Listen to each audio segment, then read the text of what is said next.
Hello everyone and welcome to Newegg TV. My name is Paul and today I'm going to be doing an unboxing and overview of this motherboard from ASUS. This is the ASUS Crosshair V Formula-Z. Now this is an AMD motherboard. It features the AM3 Plus socket, and this is designed for AMD 2nd Gen FX processors. So you might note that the Crosshair V Formula is already out. The Formula-Z is the new version, and it will out of the box support AMD's 2nd generation of FX processors. I happen to have one right here. And if you look real close there, you'll notice the actual SKU, 8350. So 8350 are the ones based on the newer piledriver microarchitecture. The code name for these is Viscera. That's as opposed to the bulldozer architecture. The CPUs and those would have an A1 as the second digit, so 8150, for example, as compared to 8350. So out of the box, you're going to be able to drop in one of the 2nd Gen AMD FX processors and get yourself up and running with that. But ASUS, I should say, sometimes I get those two mixed up. ASUS has gone a few steps further, and they've actually made some hardware as well as some software changes to this board to make sure that they've enhanced your experience and make sure you're getting the most you can out of it. So I'm going to go over some of the details on the box. We have Windows 8 ready, of course. ASUS has been changing all of their UEFIs from the older ROM to the updated CAT method that increases your boot time. It's backwards compatible, of course, also with Windows 7 and older operating systems, but you are ready for Windows 8 right out of the box. Again, unlocked FX processors, including the 2nd Gen Viscera processors, 9 series chipset, so you have the 990FX North Bridge and the 950SB South Bridge, SLI and CrossFireX ready. This board is set up for 3-way SLI or CrossFireX, so you can do up to 3 video cards in the same motherboard and get your game on, because that is really what the ROG motherboards are all about. They're designed for enthusiasts, people who want the most out of their gaming experience, people who want to look into overclocking as well, and people who really want to push their games as far as they can go with high-end configurations. So here's some more details on the inside of the flap. The sound that's integrated into this board is the ASUS Supreme FX 3, so you get a few pretty cool features with that, such as a 1500 UF cap, as well as electromagnetic shielding. You can kind of see this little red line in the picture right here, and that actually separates the PCB, so it separates your audio components physically from the other parts of the PCB, and that will help to reduce interference. Overall, give you a better sound and listening experience. You also have the Extreme Engine Digi Plus 2, so this is digital power delivery. ASUS was one of the first motherboard manufacturers to introduce digital power delivery, and they've been building on that for quite some time. So you get Extreme Engine Digi Plus 2, digital VRMs, and then there's sort of a close-up of the power delivery components on the motherboard. I'll be going into some more details on that once I get it out of the box. You also get GameVerse 2, and this is actually a software solution. So again, designed for gamers, and this is sort of a packet prioritization software. It can do some other things as well, but one of the cool things about this is, although the motherboard itself comes with an integrated Intel NIC, which is a really high quality one, a lot of folks are moving to wireless cards now. So if you do want to add a wireless card to this board in the future, for example, you can still use GameVerse 2, and it will still work even if you're using a different network card that is not one that is actually immediately integrated onto the board. You also get some really cool bundled software, so you get Kaspersky Antivirus.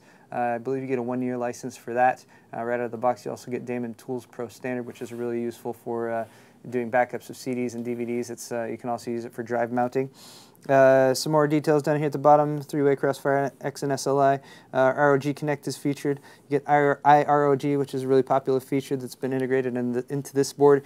USB Bios Flashback is honestly one of my favorite motherboard features that has come out in at least the past couple years. This will allow you, without a CPU, without memory installed, if you corrupt your BIOS or if you just don't have a CPU and memory to install, you can use this with a USB key to update the BIOS. All you need is a power plugged in, and it's a really cool feature. It's actually helped me a couple different times now save a motherboard from what otherwise would have had to have been returned via RMA. Also CPU Level Up, which is the ASUS solution to automatically overclock your CPU, and that's also a pretty cool feature. Here on the back, we have a lot of detailed specs, and I'm just going to sort of pause here for a moment. If you guys want to pause and take a look at all those, I'm going to be mentioning all those once we get this out of the box, so without further ado, let's look at accessories. Inside the box here, we have 2 separate boxes. So we have the motherboard itself in its own little box with the peekaboo window, and we're going to finish up on that one. I'm sure I will have lots to say, because I talked to JJ earlier today and he gave me all the details on this board, so I should be able to share them all with you in detail. Here's a little I'm Gaming Do Not Disturb ROG doorknob hanger, so you can hang that on your door while you're gaming so people won't barge in and bug you. You also have, of course, an input-output shield. This is a black one, so it has a nice clean look. All of the inputs and outputs and ports are clearly labeled, so you can tell what's what. And they also have this squishy padding back here, which is not only prevents you from cutting yourself on the little prongs, but also provides electromagnetic shielding, which is another cool feature. We have some Sli bridges, right? Yeah, we have a few of them.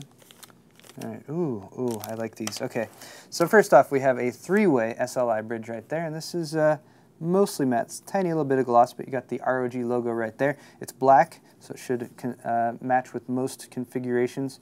3-way Sli, you even got ASUS 3-way Sli logo on the inside, in case you're wondering what that's for.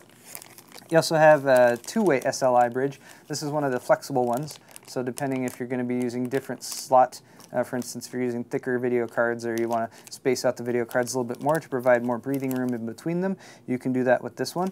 And it also has a nice ROG logo as well as a black finish. So this being one of the things that in most builds faces the way you'd be looking in if you have a side window or grill or anything, I really like that they've included these ROG logoed bridges that also are a nice black color, because some of these, some bridges don't look all that nice. This is a CrossFireX bridge, so if you're doing 2-way CrossFireX, you'll be set up with that as well.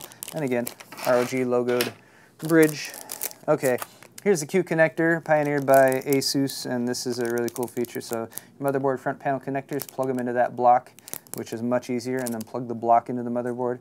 Makes that a lot simpler. They've also got one on there for a USB, if your USB connectors happen to be individual pins rather than the block. Most of the ones I see these days are a block, not the pins. Here's your ROG Connect cable. So this can be used with a laptop or other USB type device.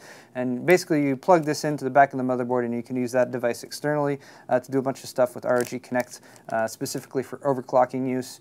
You can also use it to monitor temperatures and voltages and all that sort of good stuff. So ROG Connect cable included. You also get 6 serial ATA cables. All these packets are the same. So all 6 of these are going to have 90-degree L brackets on one end. They all have this white and black color scheme with a little bit of white on the plug. They're all, of course, SATA Revision 1, 2, or 3 compatible, and they have the little clasps to hold them in place. 6 of those total. Here's another cool feature. SATA cable labels. Just fun to say that. SATA cable label. But you got all the labels right here. So if you've ever built a more complex system with lots of different drives in it, you may have tried to rewire something at some point and forgotten which cable's which. This one has little labels to put at the end of each cable, and then you can actually indicate which is which and much more easily rewire your case or unplug and replug drives in or that sort of thing. Very handy. Here's the user's guide, which is a very thick book. You also have a Formula-Z motherboard. This is a driver disk as well as some of the software. Most of the software, of course, actually all of the software should be available directly from the ASUS website, and chances are there are updated versions available, so I generally recommend going there to download rather than loading off of the disk. You also have a little powered by ROG case badge. And then, of course, the user guide, which you will always want to keep on hand while you're doing your build. Very important information here, such as all the details of the hardware, right there. And then basic computer building instructions, as well as important stuff such as which DIMM slots to install your DIMMs to. And now we're taking a closer look at the Crosshair V Formula-Z itself. As you can see, this sticks with the ROG color scheme, which is black and red, with, of course, some chrome highlights throughout.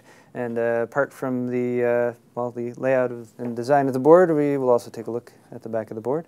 It has sort of a semi-gloss black PCB, and also all of the heat sinks on the board are held on, at least apart from these top one, which are not supposed to be user removable, but the lower ones here held on with spring-mounted Phillips head screws, which is nice. Flipping back over to this side, I'm going to talk about a few things before we go into some detail. The first thing I'm going to talk about is fan headers, because all these fan headers on the board are compatible with the ASUS Fan Expert software, which is you can use to intelligently tweak and tune the fan speed that you have on your fans. So you have a CPU fan connector right up here at the top. I also wanted to say all of these fan headers are 4-pin PWM fan headers, which is very nice. So CPU fan up there at the top, a CPU optional fan, so you can use that if you have a push-pull configuration, for example, or you can use that as an additional case fan header. You have a chassis fan header also up there at the top right. Another chassis fan header down here tucked away behind the VRM heat sinks. Down here at the bottom, another fan header right here, another fan header over here, actually two fan headers over there, and I believe that, oh, and then one more up here to the right of the DDR3 DIMM slot. So that makes 1, 2, 3, 4, 5, 6, 7, 8. Yes, 8 total 4-pin fan headers. Very nice. Next up, we also have some memory probe headers on the board. So those are also scattered around a little bit. There's 3 of them total. The probes aren't included, but they're just little 2-pin probes you can connect, and then you can route those wherever you want within your case, and you can use the AI Suite software from ASUS to monitor your temperatures. So you have one header right there, little 2-pin right next to the main motherboard power connector, another probe header, temperature probe header right down here next to one of the other fan connectors, and then a third labeled as OptTemp2 located right up here below the analog audio outputs. Next up, we're going to go into some more detail on the board, and I'm going to tell you guys as much as I possibly can about this board. We'll start down here in the bottom right because we have, of course, our front panel motherboard connectors. So those are all listed right there. As you can see, there's a little layout that will show you what is what. Here's where you plug in that Q connector that I showed you in the box. But those are located right there. Next to that, a couple of those 4-pin chassis fan headers that I mentioned. And then next to that, you'll see this little thing. This is called Direct Key. And what this actually does is allows you to immediately boot into the BIOS, or I should say UEFI. It is now called UEFI, no longer BIOS, although some people still refer to it as such. But this button, especially, I don't know if you guys have tried yet, but if you're using, for example, an SSD and you're running Windows 8 and you have this board updated with the cap UEFI versus the ROM, you're going to find that you actually boot very, very quickly, and often you boot so fast that it can be difficult to enter the UEFI to change your settings. So that's what these buttons are for. So you have one button right there that can do that. You also have this Fastboot Switch. So if you're, if you're a extreme enthusiast or you really want to do a lot of overclocking, something like that, you can simply switch this on or off. So Fastboot on will give you the fast boot, and that will allow you to access, for example, Windows 8. Windows 8's really fast boot times, but if you want to, you can switch that off. That will slow down your boot and basically will give you a wider window to enter your BIOS from. So that's a nice little feature right there. So those 2 little pins there are, if you purchase a compatible chassis that doesn't exist yet, will allow a function called DRCT. So the direct key feature, basically, you plug in a little header right there. So just like you would with your front panel connectors for like power and reset and everything, you put in a little extra one right there. And what that will let you do is immediately jump into your UEFI. So if you, as you can imagine, having a button available on your chassis would be much easier to handle that. So 3 different options for that: Fastboot, direct key, and that all scattered in right there. And that's about enough about that. Let's move on to the USB 2.0 ports, which we have right there. So a couple USB 2.0 headers. You also have a Thunderbolt header that would need an additional add-on Thunderbolt card, and then you run the cable from the card over to that header in order to do that. You also have a TPM connector right there, Trusted Platform Module, if you're into that sort of thing. Next to that is one of the additional temperature probe 2-pin guys that I mentioned already, as well as one of the fan headers that I mentioned already. You have a SPDIF out right there. You also have your front panel audio connectors.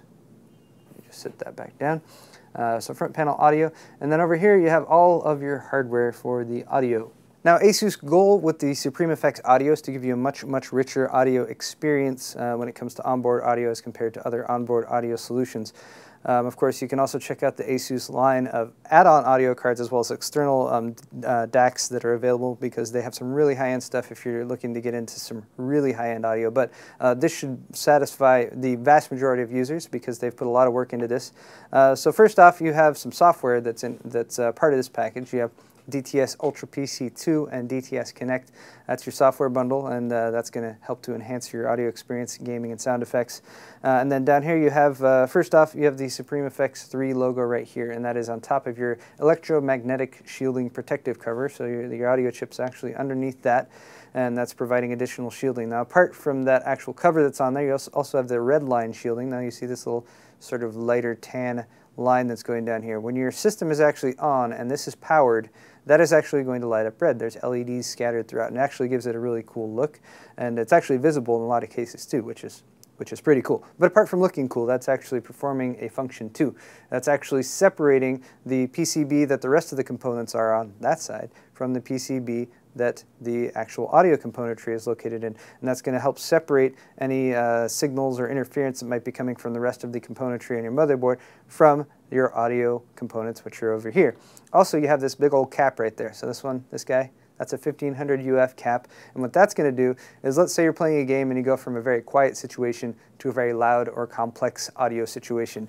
Suddenly your chip here is going to need a lot of extra juice. So you have a big old cap right there, and that's specifically set right there so that when you suddenly need a lot more power to your chip, you can have it right there because you have the stored capacitance available. It's right next to it. It can immediately provide that, and you're not going to lose any of your audio experience at the upper or lower ranges of the audio that's attempting to be rendered by the audio chip. That said, you'll notice also that the red line goes all the way up the side of the board and even around the analog audio outputs right there on your rear panel. So not just your front panel down there at the bottom, but also your rear panel audio connectors, all part of this Supreme FX3 audio system.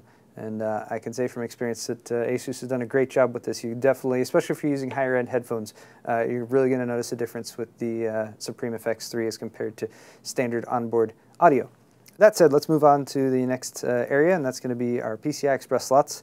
ASUS has provided you with 4 full-length 16x PCI Express slots. You also have 2 1x PCI Express slots in between, and this is really setting you up for optimal performance and configurations when you're working with 2 or 3 video cards, or if you're just using a single video card and you have the extra space here for add-on cards. Now, as far as wiring, you have the top slot here that's wired for 16x, the middle slot here wired for 8x, the 5th slot here, which is wired for 16x as well, and finally the bottom slot, which is wired for 4x. So the bottom slot here is really just designed for add-on cards, so if you have a RAID controller card, something like that, you can plug that in right there.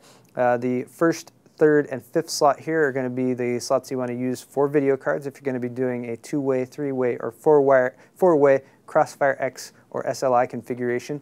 Bear in mind, if you're using 2 or more cards, it's recommended to plug in this power connector right there. You have a Molex plug on the board, and that's just for some supplemental power. If you're just running a single card, don't worry about that plug. You don't need to plug it in. But if you do have 2 or 3, especially if you're running 3, make sure you plug that in so you have plenty of power being delivered to your PCI Express slots. That said, let's move on to the right. Over here you have your 950SB, that is the South Bridge. That controls a variety of things on the motherboard, but what we're primarily going to talk about is the serial ATA. So you'll notice you have a total of 8 internal serial ATA ports here. You also have a couple more at the back. The 6 on the right are controlled by the SB950 South Bridge. Those are all Sata Revision 3 compatible, so up to 6 gigabits per second throughput available, theoretical throughput at least available on those. Then you have 2 more that are added on here on the left side. Let me double check my notes for which kind of controller that is, which I had right there. Ah, yes. You have 2 more over here on the left side. That's an ASMedia SATA 6 gigabit per second controller. Another ASMedia controller also controls the 2 ports eSATA available on the back. The 6 ports here that are controlled by the SB950 South Bridge also have RAID functionality built in, so you can use RAID 1, 0, 5, 10. I believe also JBOD is supported through that. Moving up the right side of the board, we have a USB 3.0 front panel connector. A really cool thing about the USB 3.0 on the ASUS boards is you have a USB boost, which is another one of their features, so you install the software available for that, and you really actually, it's a significant read and write performance increase if you go with that USB boost technology, so another really cool add-on for that, especially if you do a lot of external transferring of files. We tend to move a lot of video files around, so USB boost is a great feature to have in that scenario. Moving up the board a little bit further, we have our main 24-pin motherboard connector. That's where your main power goes. To the right of that, you'll notice a few things. First off, you have some LEDs. So these are actually post LEDs. These will light up red as your board goes through post. And you'll notice they're all labeled here. They're also gathered here in one area. There's a few more scattered throughout the board. So you have another one over by your video card. You also have one for the CPU. You have one for the memory as well. And those are going to light up as the board boots. And that will easily let you indicate, or let you find out if you have any issues, because if it halts, that LED will stay lit. Also right above that, you have the Probit voltage read points right there. So if you have a multimeter, you can connect it right there to get some really detailed monitoring of your voltages. Moving up the board, you'll notice these big fat chokes right there. That's part of the 8+2+2 power delivery. These here are particularly situated for the memory. The memory slots, since we're right here anyway, you'll notice there are 4 of them, DDR3 memory, and this also uses the ASUS T-topology design. So basically, rather than daisy chaining the memory slots together to communicate with the CPU, they've actually done some really extensive work with the trace layout here to make sure that each memory channel has its own direct connection, and that's going to help you not only run your memory faster, but also stay more stable at higher speeds, because this board does support DDR3 memory speeds up to 2400 megatransfers per second, which is pretty huge, and they've done that through a variety of different ways. Apart from the digital power delivery to the memory, apart from the T-topology that they've introduced right here, they also have the DigiPlus VRM, so you have a chip right here and another chip right there, and those are handling the digital power delivery for the memory, for the VRMs, as well as for the CPU. Now, since we're up in this area, there's a few more buttons I wanted to point out. So you got the Go button right there. That has a couple functions. You can use that to access the MemOK feature. So if you're having problems getting your memory to post, you can use that to cycle through some more basic memory configurations to get your system up and running. You can also use that Go button to set up some automatic profiles, and if you happen to be one who switches through a lot of different UEFI profiles, you can use that to set some in the UEFI and then use that button to easily access them. You also have surface-mounted start and reset buttons, which are very nice to have, and a pretty standard feature on high-end boards, but easily turn your computer on and restart it, especially if you're doing an outside-of-the-box build. You have an LED indicator here up at the top, so that's going to go through postcodes as your board is booting up. And basically, if you have any issues getting your system up and running, you can reference the postcode there. You can see what your system was doing at the time when it failed to boot or when it automatically reset or anything like that, and give you a much better idea of what device might be causing the issue. Also up here at the top, you'll notice this little on-off switch right there. Also, you have a jumper below that. So the jumper below that is going to be enabling or disabling LN2 mode. So particularly if you happen to do exotic cooling, which is something that the ROG boards are used with a lot. You can turn LN2 mode on or off with the jumper. Also, that on-off switch right there will turn slow mode on or off. And again, if you happen to be going for some really high overclocks, slow mode switch is very, very helpful. To the left of the LN2 header and slow mode switch, you have the fan headers that I already mentioned at the beginning. And then to the left of that, you have a 4-pin supplemental CPU power connector. So that sort of goes hand in hand with the 4-pin here and the 8-pin here. So you have some extra juice being provided to the CPU. And that said, let's move on to the CPU. So we got the socket, which is right here in the middle. That is your AM3 Plus socket, aka socket 942. You have your standard mounting solution here for your heatsink fan that's been around for quite some time, so it's very compatible with a really wide range of CPU coolers that are out there. And then around that you have your heat dissipation, basically your heat sinks with the heat pipe running through them for the power delivery, which is up here, and the 990FX chipset, which is down here. Now I must correct myself. When I showed you guys the back of the motherboard at the beginning, I said these top ones weren't removable. They are, but actually these screws are right there. So see, spring-loaded screws on this side. So you can remove this upper heatsink, just the screws are on this side, and then the lower heatsink right here, the screws mount from the back. So if you do ever need to remove those, you can. As mentioned, there's a heat pipe running between all of these, so your PWM, your power delivery, is going to stay nice and cool, especially if you're going to go for higher-end overclocks. I've already talked pretty a lot about the power delivery on this board, but this is where most of the action is taking place. So you got your 8+2+2, so you have 10 here, that's 8+2, and then the other 2 for the memory that I showed you over there. And that's digital power delivery as part of the Extreme Engine DigiPlus2 power controller that's controlled by the DigiPlus chip that you see right there, as well as a memory chip that's a little bit further over to the right. That is about, actually one other thing I wanted to point out while we're zoomed in here, actually can we get really close on these caps? Because one thing is about the caps on this board, you'll notice they all say FP5K on them. So 5K is actually lifespan. Generally caps are rated at 105 degrees Celsius and they will be given a lifespan in hours. And you'll find that the vast majority of caps that are used in a lot of motherboards are 2K caps. And these are 5K caps, which you will notice is about 2.5 times longer.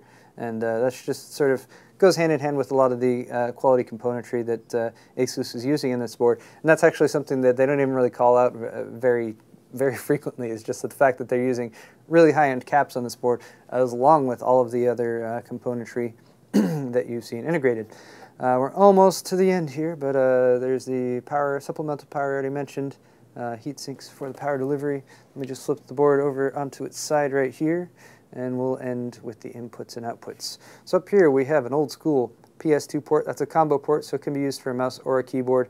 And a lot of folks, especially enthusiast gamers, still like to have a PS2 port available, because a lot of folks are rolling maybe an older mechanical keyboard that still uses PS2 but features N-key rollover. You also have some USB 2.0, actually quite a bit of USB 2.0, so along with the headers that are on the board itself that you can use to do front panel USB 2, you have 1, 2, 3, 4, 5, plus 1, 6, 7, wait, that's 8. That makes 8. The plus one down here is the ROG Connect, the white slot right there. That's used for the ROG Connect cable. Also used for the USB Bios Flashback feature right there. But it can also, of course, be used as a standard USB port when you're booted and loaded and up and running into your operating system. So 8 USB 2.0 ports, 4 USB 3.0 ports, gives you a total of 6 USB 3.0 along with the header available on the board. You also have an optical toslink output right there. You also have a couple buttons right here, so this is used as a clear CMOS button right there, external. You also have the ROG Connect button right there that can be used in tandem with that white port to set up your ROG Connect functionality with an external notebook. You also have the 2 eSata ports right there, so a couple more controlled by an ASMedia controller integrated onto the board, and those are also SATA Rev 3 6 gigabit per second ports. You have an Intel NIC, really high quality network controller right there, and that of course will work along with the ASUS packet prioritization software that I mentioned earlier, but also of course just high quality NIC on top of that. And then finally you have your analog outputs for your Supreme FX3 audio codec. And that is going to wrap it up for this video, guys. Hopefully now you know way too much about this motherboard. Once again, this has been the ASUS Crosshair V Formula-Z motherboard, designed specifically for AMD's second generation of FX processors, featuring the AM3 Plus socket, the 990FX North Bridge, the 950 South Bridge, and honestly, if you're building an AMD gaming system for overclocking as well as intensive gaming, you would be hard-pressed to find a motherboard with the feature set and the build quality as the Crosshair V Formula-Z from the ASUS ROG line. I'm Paul with Newegg TV, and if you enjoyed today's video, you can find more on our Newegg YouTube channel. Thanks for sticking with me through this entire video, and we'll see you next time on Newegg TV.